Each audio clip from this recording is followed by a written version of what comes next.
بیت المقدس مسلمانوں کا قبلہ اول ہے، اس میں کوئی شک نہیں کہ بیت المقدس یہودیوں، عیسائیوں اور مسلمانوں تینوں کے ریلیجن کے لیے مقدس مقام کی حیثیت رکھتا ہے۔ حضرت سلیمان علیہ نبینا علیہ الصلوۃ والسلام نے انسانوں سے نہیں بلکہ جنوں کی ایک جماعت سے اس کام کو کروانا شروع کیا، اس لیے اس عمارت کو ہیکل سلیمانی بھی کہا جاتا ہے۔ آقائے کائنات جناب محمد رسول اللہ صلی اللہ تعالیٰ علیہ وسلم کی ہجرت کے 1 سال 5.5 مہینے کے بعد قبلے کی تبدیلی ہوئی اور اللہ پاک نے پیارے آقا علیہ الصلوۃ والسلام کی خواہش کے مطابق مسلمانوں کا جو کعبہ ہے، قبلہ ہے، وہ کعبہ کو فرما دیا۔ اس مقام پر آج بھی مسجد قبلتین قائم ہے۔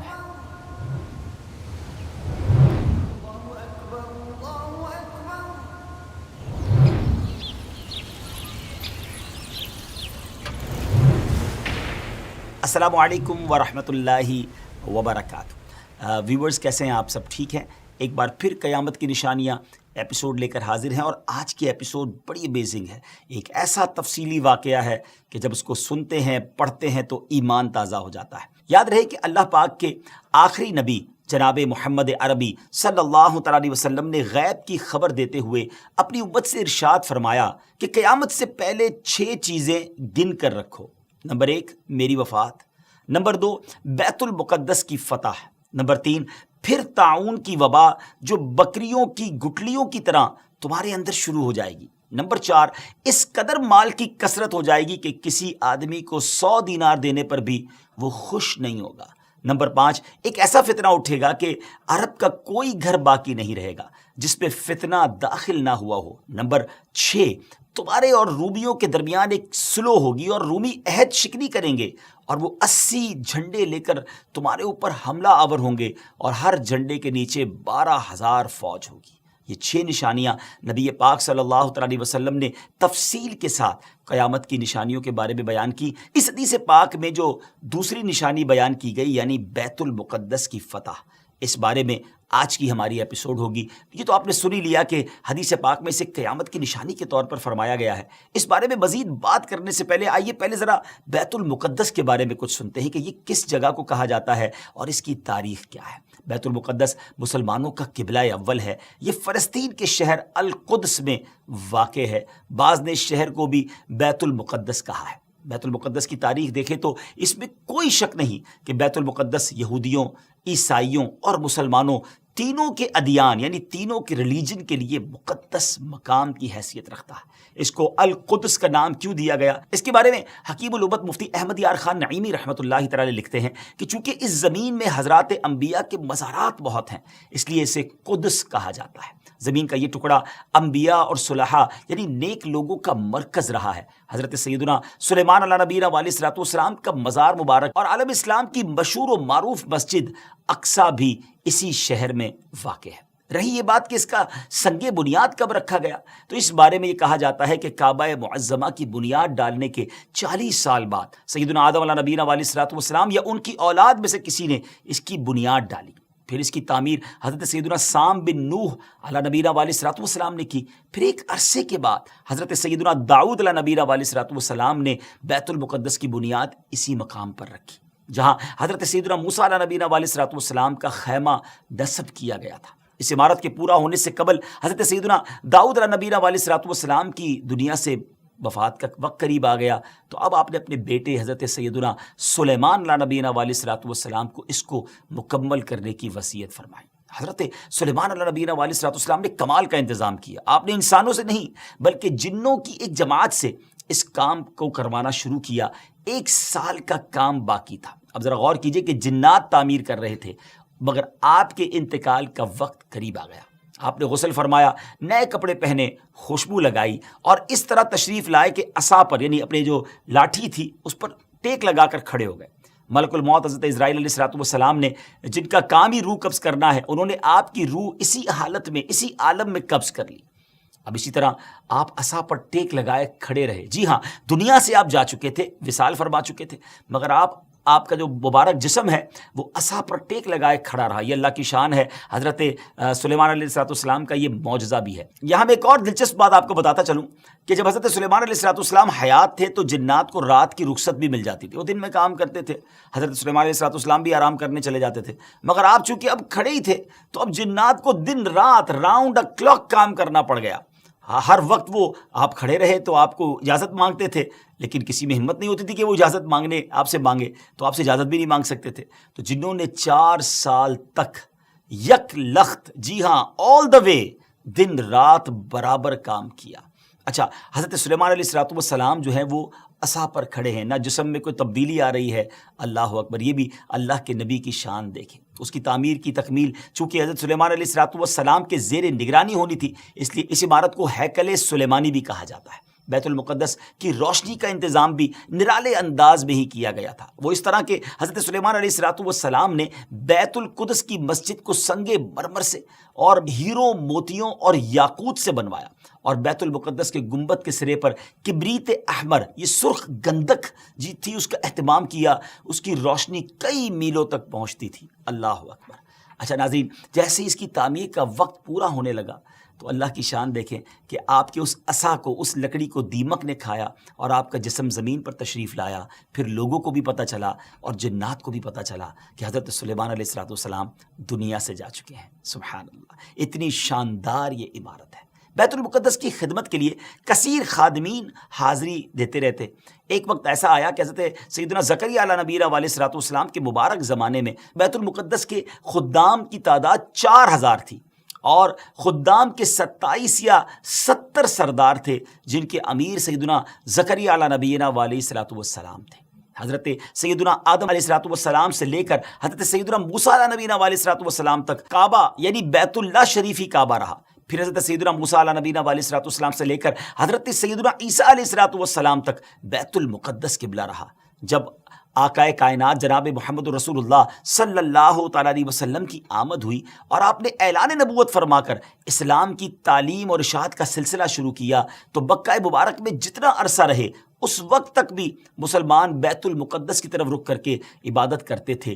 پھر نبی پاک علیہ السلام نے مدینے کی طرف ہجرت فرمائی، اور ہجرت کے بعد مدینہ منورہ میں بھی مسلمان 16 یا 17 مہینے تک بیت المقدس کی طرف ہی رخ کر کے نمازیں پڑھتے رہے. ہجرت کے 1 سال 5.5 مہینے کے بعد 15ویں رجب پیر کے دن مسجد بنی سلمہ میں نماز ظہر کے درمیان قبلے کی تبدیلی ہوئی، اور اللہ پاک نے پیارے آقا علیہ السلام کی خواہش کے مطابق مسلمانوں کا جو کعبہ ہے، قبلہ ہے، وہ کعبہ کو فرما دیا، اور اب مسلمان کعبے کی طرف رخ کر کے نماز ادا کرنے لگے. اس مقام پر آج بھی مسجد قبلتین قائم ہے. حضرت سلیمان علیہ السلام کے بعد بنی اسرائیل کے زوال کے ساتھ ہی بنی اسرائیل 2 حصوں میں منقسم ہو گئے، تقسیم ہو گئے.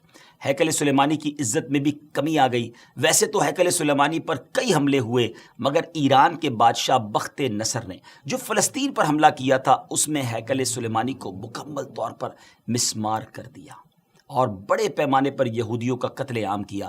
تورات جلا دی گئی، اور اس وقت یہودی غلاموں کو دریائے فرات کے کنارے آباد کیا گیا، اور انہوں نے اس بستی کا نام تل ابیب رکھا. اس کے بعد ایران کے پہلے کسرا خسرو نے یہودیوں کو واپس فلسطین جانے کی اجازت دے دی. تب وہ جنوبی فلسطین میں آ کر آباد ہوئے اور ہیکل سلیمانی کی اثر نو تعمیر کی. مگر یہ تعمیر بھی زیادہ عرصے قائم نہ رہ سکی، اور 70 عیسوی میں روم کے بادشاہ توتس نے ایک مرتبہ پھر ہیکل سلیمانی پر حملہ کیا، اسے مسمار کر دیا، اور یہودیوں کو فلسطین کے جنوبی حصے سے بھی نکال دیا. یوں فلسطین مکمل طور پر یہود سے خالی ہو گیا تھا. حضرت عمر فاروق رضی اللہ تعالیٰ عنہ کے عہد خلافت میں جب فلسطین فتح کیا گیا، اس وقت وہاں عربی النسل قبائل آباد تھے.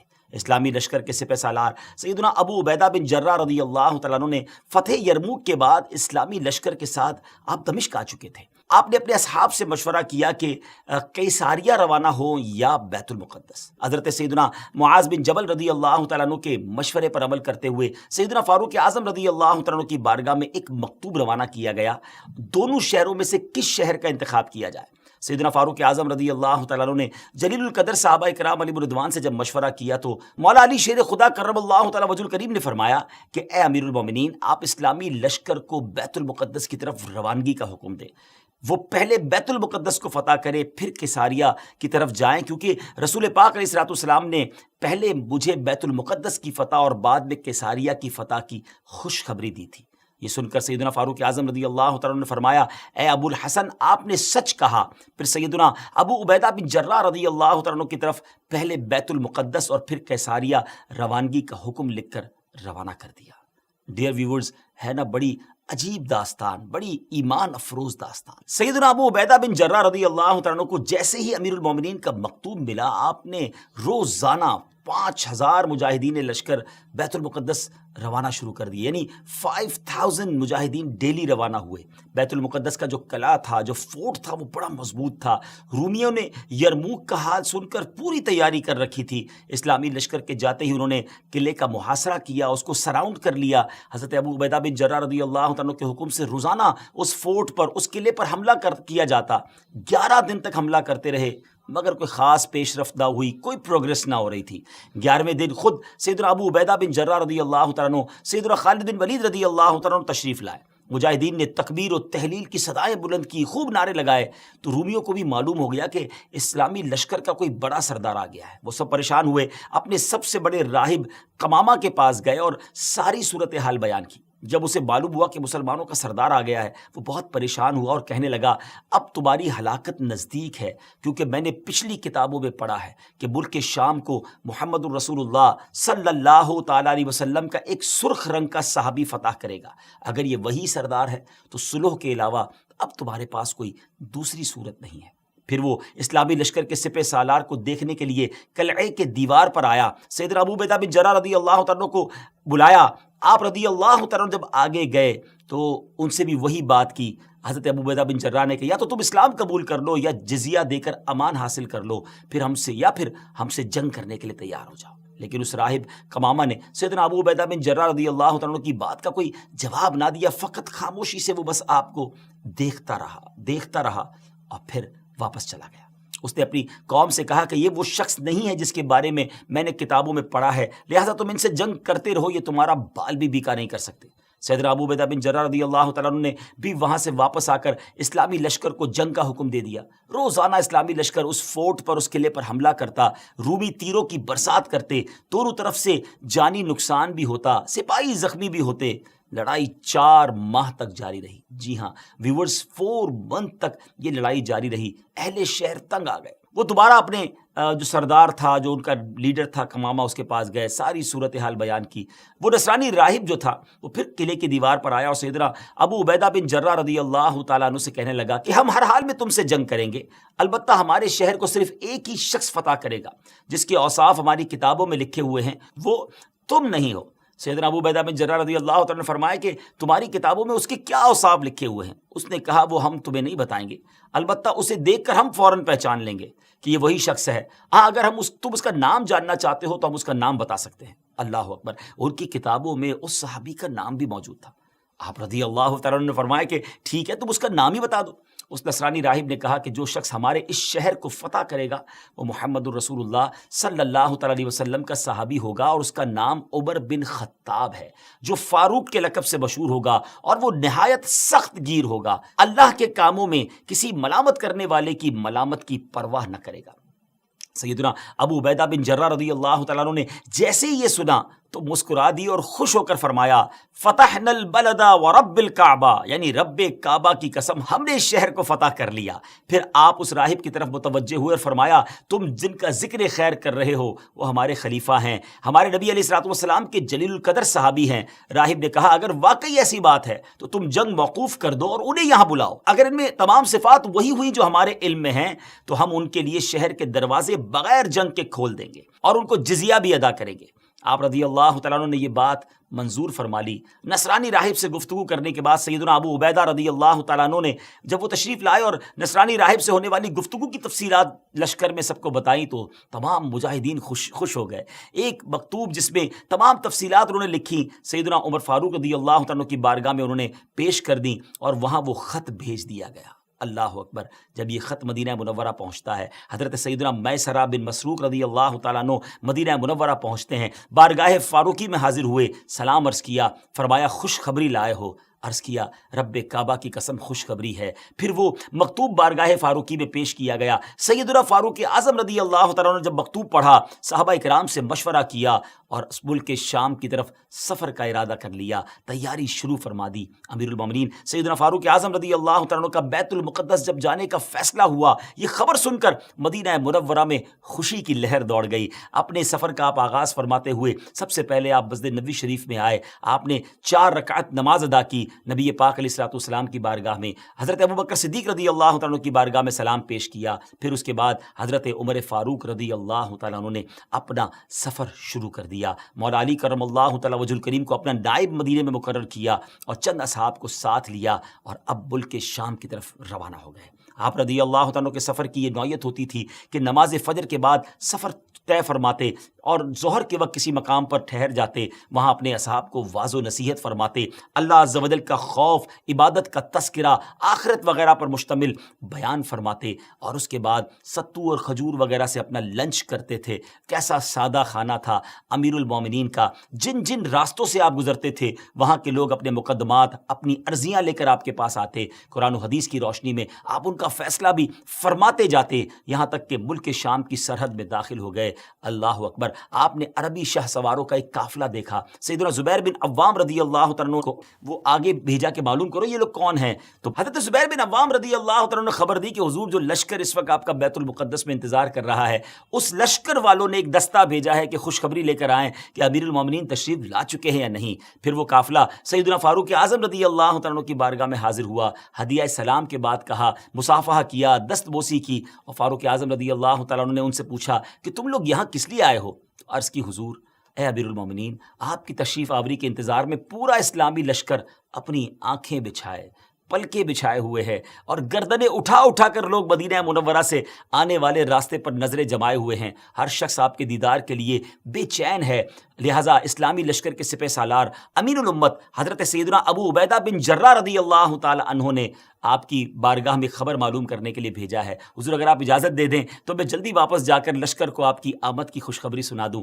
آپ رضی اللہ تعالیٰ عنہ نے اسے اجازت دے دی۔ اس قافلے نے لشکر اسلام میں پہنچ کر سب کو خبر دے دی کہ الحمدللہ امیر المومنین شام کی حدود میں داخل ہو گئے ہیں۔ ہر شخص چاہتا تھا کہ وہ جائے استقبال کے لیے، مگر سیدنا ابو عبیدہ بن جراح رضی اللہ تعالیٰ عنہ نے لشکر کو وہیں ٹھہرنے کا حکم دیا اور خود امیر المومنین کی بارگاہ میں استقبال کے لیے حاضر ہو گئے۔ سیدنا ابو عبیدہ بن جراح رضی اللہ تعالیٰ عنہ کا قافلہ امیر المومنین کے اس مدینے سے آنے والے مدنی قافلے سے ملا۔ سیدنا ابو عبیدہ بن جراح اپنی اونٹنی پر سوار ہو کر آئے تھے۔ آپ نے اپنی اونٹنی بٹھائی، نیچے اترے، امیر المومنین کی خدمت میں ہدیہ سلام پیش کیا، مصافحہ کیا، گلے ملے، بقیہ اصحاب نے بھی اس طرح ملاقات کی۔ پھر یہ قافلہ اسلامی لشکر کی طرف روانہ ہوا۔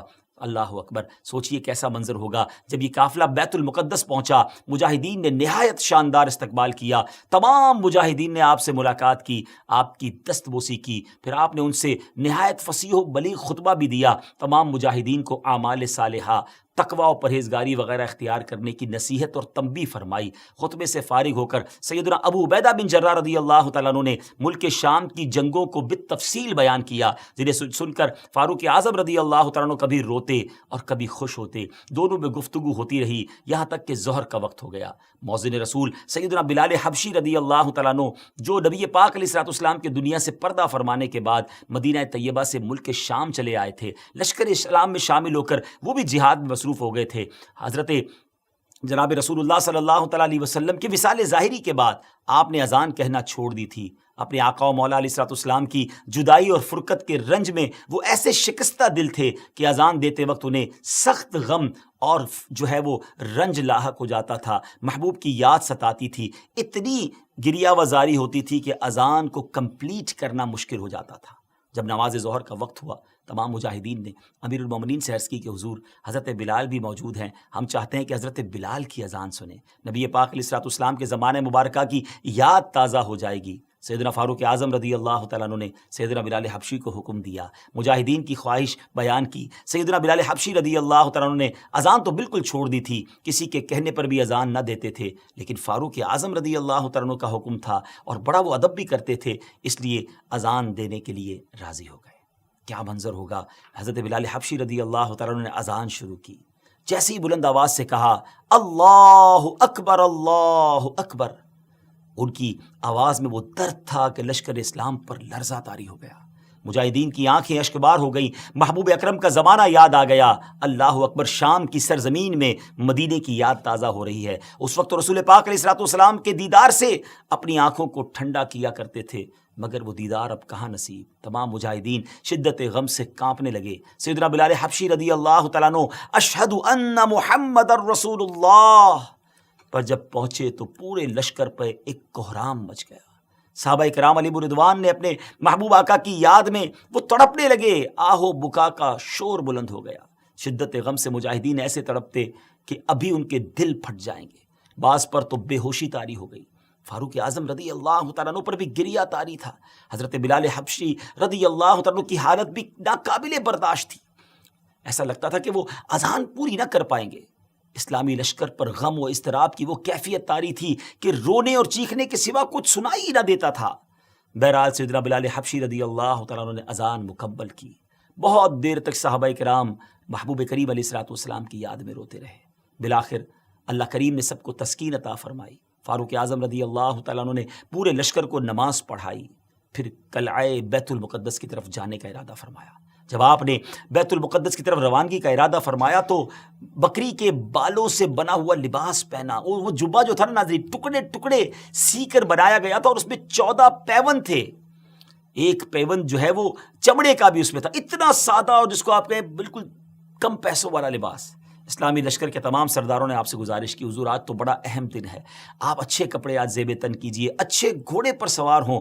آج آپ کو بیت المقدس کے جو لوگ ہیں ان سے ملنا ہے اور انشاءاللہ ہمیں فتح ملنی ہے. جب لوگوں نے بڑا اصرار کیا تو آپ راضی ہو گئے اور مصر کے اعلیٰ قسم کا سفید لباس پہن کر گھوڑے پر سوار ہو کر اسلامی لشکر کے ساتھ اب بیت المقدس کے قلعے کی جانب روانہ ہوئے. ابھی چند قدم ہی چلے تھے ناظرین کہ آپ کے چہرے پر گھبراہٹ کے آثار ہوئے.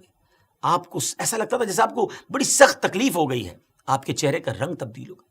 سواری کو رکوایا، فوراً گھوڑے سے نیچے آئے اور فرمایا اللہ عز و جل مجھے معاف فرمائے. قریب تھا کہ میں ہلاک ہو جاتا کیونکہ ایسے پرتکلف اتنے قیمتی لباس کو پہن کر میرے دل میں عجب اور تکبر داخل ہو گیا تھا. میں نے اللہ عز و جل کے محبوب علیہ الصلوۃ والسلام کو یہ فرماتے سنا ہے کہ جس کے دل میں ذرہ برابر بھی تکبر ہوگا وہ جنت میں داخل نہیں ہوگا. تمہارے اعلیٰ اور سفید لباس نے مجھے ہلاکت میں ڈال دیا. پھر آپ نے وہ لباس اتار دیا اور اپنا پرانا 14 پیوند والا لباس زیب تن فرمایا. فاروق اعظم رضی اللہ تعالیٰ عنہ بیت المقدس کے قریب اب پہنچ گئے. ناظرین میں یاد تھوڑی دیر کے لیے رکوں گا، غور کیجئے. یہ تھے امیر المومنین.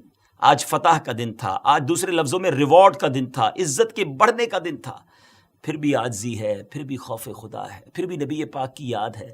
یاد رسول میں آنسو بھی بہے، نمازیں بھی پڑھی گئیں، بیان بھی کیا گیا، اللہ کی یاد بھی دلائی گئی، خوف بھی دلایا گیا اور اپنے آپ کو تکبر سے بچایا بھی گیا.